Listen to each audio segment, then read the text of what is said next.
Bonjour et bienvenue à la critique exigeante pour ce qui va être cette review de la saison 2 de Fire Force.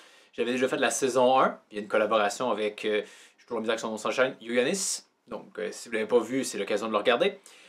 Par contre, pour cette deuxième saison-là, je vais vraiment davantage y aller plutôt chronologiquement. Je ne vais pas y aller avec les grands thèmes comme je peux le faire plus habituellement, parce que ça va être un peu de la redondance. Donc c'est vraiment juste d'y aller avec chronologiquement, ce qui me plaît, ce qui me plaît pas. Et à la fin, on va quand même parler des génériques parce que ça me fait toujours plaisir. Et c'est pertinent vu que les génériques sont différents ce coup-ci. Donc, d'emblée de jeu, Fire Force saison 1, j'avais été déçu. Je trouvais qu'il y avait un potentiel, mais que malheureusement, il y avait beaucoup trop d'éléments qui étaient dysfonctionnels pour que ça aurait pu être tellement mieux que ça. C'était vraiment ça mon ressenti. Et saison 2, ben, ouais, c'est pas mal la même chose. Et on va vraiment aller dans le fond, exemple par exemple, simplement pour démontrer que je n'invente pas ses défauts. Donc on va y aller arc par arc. Donc premier épisode, c'est un épisode récapitulatif qui fait bien le café honnêtement. J'ai vraiment beaucoup aimé cet épisode-là. J'aime ce genre d'épisode-là où tu as l'impression que tu as carrément 3 épisodes en un, tellement il se passe de trucs, mais que c'est quand même bien fait. T'as pas l'impression non plus que c'est rushé. Il y a un moment, il m'a resté une partie, il m'a resté qu'à la fin. Et la première partie met bien en valeur les personnages, réussit bien à les réintroduire pour ceux qui n'avaient pas vu la première saison. C'est un peu paradoxal comme concept, mais vraiment, c'est un très bon premier épisode. Après quoi, on a le mini-arc, justement, qui est suite à la saison 1, où on rencontre ce capitaine dont j'ai complètement oublié le nom, parce qu'on n'avait pas vraiment de raison de le rencontrer, et finalement, on n'en aura pas tant que ça. Je veux dire, ce qu'il apporte. Il y a une philosophie quand même qui est un peu intéressante, j'aime bien ça, mais c'est pas un personnage qui est super impactant, tant que ça dans le récit, bien qu'il est comique. Et on va tout de suite, encore une fois, hein, spoiler à fond la caisse, hein, si c'était pas déjà clair, comme c'est généralement tout le temps le cas dans mes vidéos. Mais à la fin de la série, il meurt. On connaissait pas vraiment le personnage, donc c'est pas particulièrement impactant, je trouve. Et ben c'est dommage, je me dis qu'on l'a juste introduit carrément pour le faire mourir. Alors que le capitaine aurait dû être plus important que ça, je trouve, au sein du récit, ce n'est pas le cas. Et aussi, on a le premier pilier qui débarque soudainement, capable d'influencer Shinra, capable de communiquer avec lui. Pourquoi est-ce qu'elle débarque que maintenant, alors qu'elle avait toutes les raisons du monde de débarquer avant?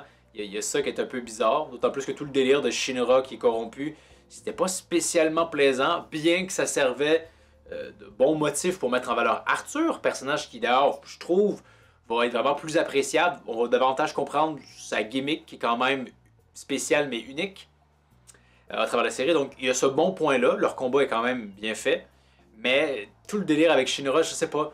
Le premier pilier va miser sur le fait qu'il y a une haine exacerbée de la société qui le juge. Mais tout ça, c'était avant la première saison.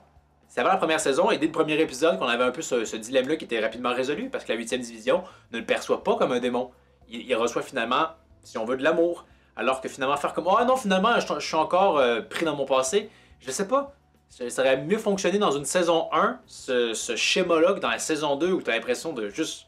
On est revenu en arrière parce qu'on s'est dit « Oh, flûte, on n'a pas utilisé cette idée-là, ça aurait pu être malin. » Mais il est trop tard. C'est mon avis à ce niveau-là. Après coup, si je dis pas de bêtises, on a l'arc Inca, si on peut l'appeler ainsi. Et c'est là qu'il y a quand même beaucoup de problèmes qui débarquent. Mais parfois c'est un peu personnel, dans le sens que le personnage de Inca, j'espère qu'elle a été conçue pour qu'on la déteste, parce que je la déteste vraiment beaucoup, pour plusieurs raisons. Premièrement, ben, c'est une psychopathe, honnêtement. Je veux dire, elle rejoint ceux qui ont tué de façon assez violente un de ses amis. Puis éventuellement, elle va juste aussi tuer l'autre ami de façon, encore une fois, assez violente, en le faisant brûler vif. Ça doit faire assez mal. Et tout simplement parce que comme, ah mais j'ai pas le choix, faut que j'appuie là parce que j'ai aucune volonté, je veux juste vivre le danger. Ouais, fait que j'ai vraiment hâte que... J'espère qu'elle va mourir dans des souffrances atroces. Mais, c'est aussi peut-être un problème à Fire Force, et puis je peux peut-être l'exploiter tout de suite, c'est que les gentils, eux, peuvent mourir quand même, mais les méchants, on dirait que non. On se dit carrément qu'on garde ça pour la fin pour que ce soit plus gratifiant, exaltant. Et que même j'ai des grands doutes que Inca meurt. Je pense même qu'elle ne mourra pas. Alors qu'elle a tué un de ses amis de façon assez violente. C'est là que j'ai un bémol, moi. Faut vraiment que vous lui donnez qu'elle vive des romans incroyables pour que je lui pardonne. Je sais pas. Encore une fois, c'est une question de goût. Mais... j'ai pas beaucoup apprécié ce personnage-là, d'autant plus qu'elle est pas tellement puissante. Hein. Je vois mal ce qu'elle peut faire contre un Shinra qui utilise sa pleine vitesse ou un Inawa qui tire plusieurs balles. Elle est pas spécialement puissante, mais à travers cette première saison-là, elle va jamais être confrontée à vraiment des opposants, à part Karen, puis on voit qu'elle est quand même capable d'esquiver, mais ce dernier n'est pas spécialement rapide, et elle se fait finalement facilement attraper par 2 sbires de merde. Donc, non, il y aura beaucoup de ce genre d'antagonistes-là, c'est-à-dire des faux forts à travers la série. Autre point qu'on peut souligner dans cet arc-là, c'est dans Fire Force, c'est le concept de démons, ce qui, si on veut, sont des torches humaines particulièrement puissantes. Et on se souvient que dans la première saison, ça avait quand même été mis assez à la hype, dans le sens que elles sont dangereuses. Il a fallu que Conro, justement, écarte Benimaru pour l'affronter seul, et finalement, il a subi de la grisaille pour en être revenu à bout. Il a fallu que ce soit justement Benimaru dans le temps présent de la saison 1 qui met toute la gomme pour le dégommer. Et on arrive finalement à la saison 2, et le problème, puisqu'on en verra 2, et on peut tout de suite aller justement vers ce deuxième démon-là aussi, c'est qu'au final, c'est pas vraiment des menaces. Ce sont juste des torches humaines qui sont particulièrement difficiles à tuer, mais elles semblent pas être particulièrement dangereuses. Surtout la première, je veux dire, ils ont juste la misère à se dire « Ah, il faut qu'on ait une bonne puissance de feu pour parvenir à la tuer », mais cette torche humaine-là n'a pas tant causé de dégâts. C'est là le problème, à mon avis. Encore une fois, un faux fort, c'est-à-dire, c'est comme si tu devais te battre contre un gigantesque rocher, et tu te dis juste « Il est difficile à briser, mais... » il fait pas dedans de dégâts que ça. Le deuxième démon en fera un peu plus, mais éventuellement va être victimisé, littéralement, mais pas blessé ni tué, ce qui est aussi un autre paradoxe. Je veux dire, si tu veux que ta menace soit menaçante, c'est pas normal qu'elle serve de sac de frappe à un autre, et dans le sens concret du terme, et pas juste comme j'encaisse pour te faire comprendre que ça me fait que dalle. Non, il est victimisé, là, et c'est censé être une menace. Donc on vient un peu désynchraliser le concept de démon, ce que je trouve dommage. Et dernier point, c'était le combat, j'ai toujours la misère avec son nom, Sharon, le gars noir capable d'absorber les attaques puis les relancer, contre Shinra. C'est un combat un peu pénible dans le sens, c'est Shinra qui mange 3 millions d'attaques et qui espérera réussir à gagner via une. On a presque cru que ça allait se passer comme ça, mais non. C'est pas un combat super exactant pour ça. Et en plus, on se souvient dans la saison 1 que ce soit Colta ou Giovanni ou Omea, on cherchait à capturer Shinra. C'était l'objectif.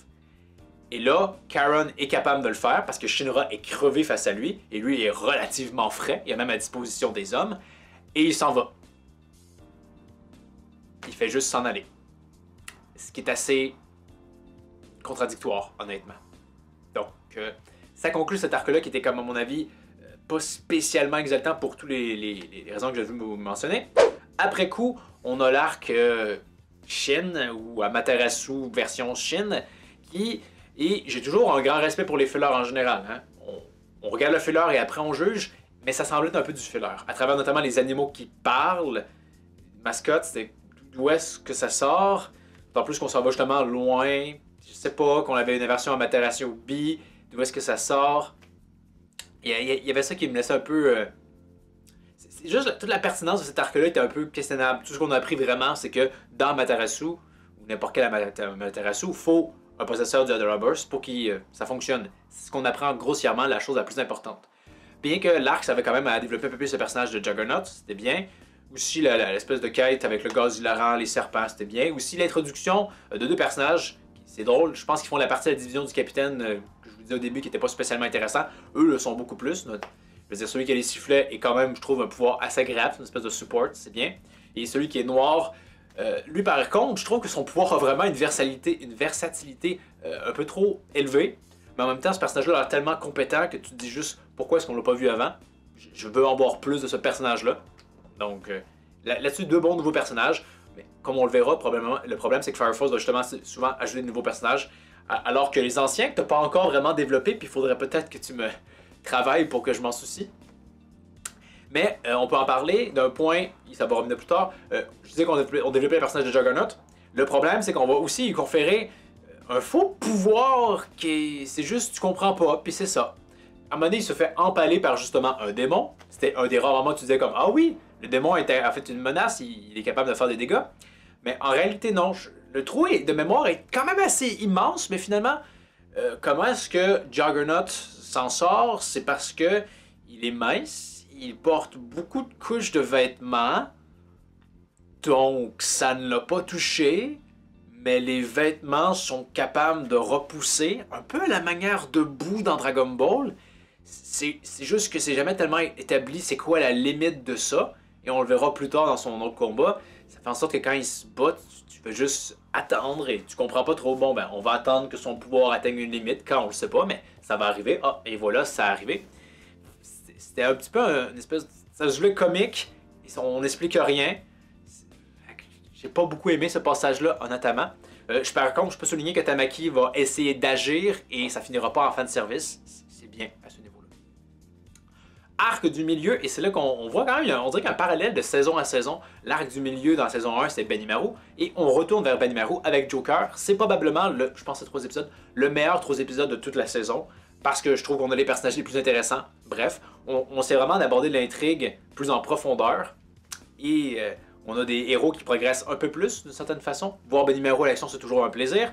Le passé de Joker, je le trouvais quand même assez intéressant. On sait d'où il vient, on comprend sa hargne envers ses anciens compagnons. C'est intéressant. Par contre, petit bémol, c'est quand Benimaru se fait tirer par une serpacane, s'empoisonner, il tombe, mais il se relève, et que le Joker lui demande « Hey, pourquoi ça t'a rien fait? » Benimaru répond « Je sais pas. » Ouais, encore une fois, si certains d'entre vous qui veulent être scénaristes plus tard, la réponse, je ne sais pas, c'est pas bon, ok?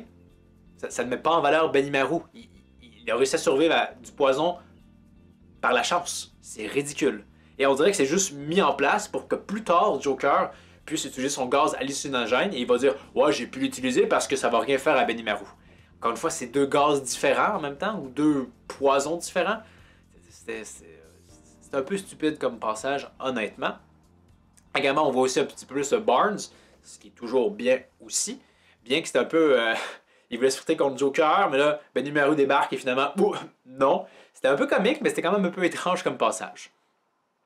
Puis, après coup, on rentre dans la deuxième partie de la série, et la deuxième partie est... Déjà que je n'ai pas trouvé forcément la première partie si exaltante, mais ça allait. La deuxième partie, c'était assez souvent pénible, honnêtement.